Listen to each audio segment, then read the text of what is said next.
Les manuels scolaires disent que ces pyramides étaient des tombes royales comme toutes les autres.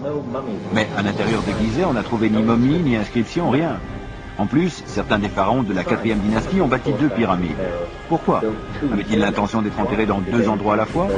Et pourquoi aucun d'entre eux n'a-t-il laissé d'inscription? Pourquoi aucun d'entre eux n'a-t-il indiqué clairement à la postérité qu'il était le propriétaire des lieux? Posez-vous la question. Si vous veniez de construire le plus grand tombeau de l'histoire de l'humanité au prix de dizaines d'années d'efforts, laisseriez-vous le monde s'interroger sur votre identité? N'y aurait-il pas là autre chose qu'un simple tombeau? Cette construction pourrait-elle faire partie d'un tout autre projet?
chercheurs constatent des détails encore plus étranges sur le crâne.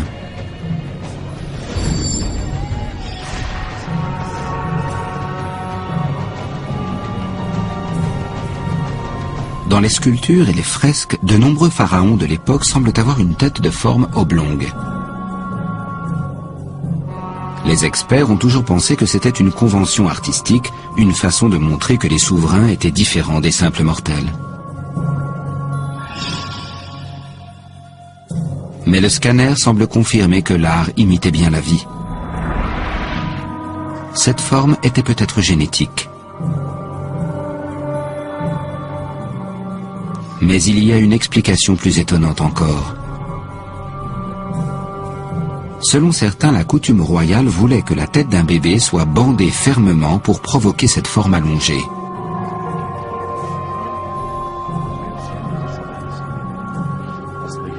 Mais finalement, la forme de la tête de Toutankhamon n'est qu'une bizarrerie sans conséquence.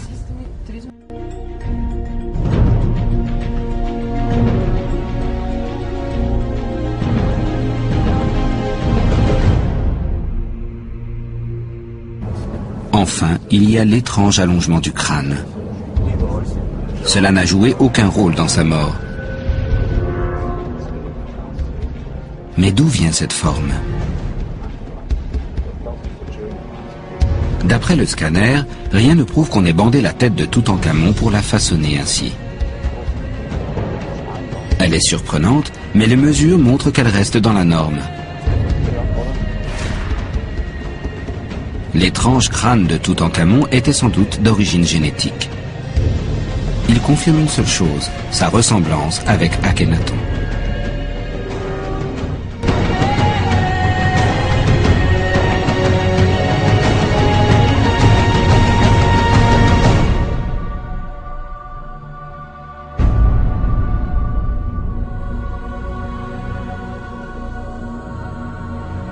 Dans les années 20, quand Howard Carter a entrepris de sortir les trésors de la tombe, il a trouvé bien plus que de magnifiques objets en or.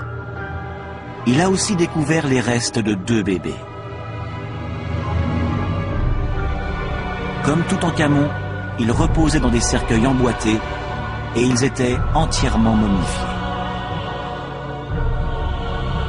Carter a estimé que le plus petit des 2 était mort-né et que le second avait dû succomber quelques jours après sa naissance. Il est quasiment certain que ce sont les enfants de Toutankhamon et d'Ankhénaton.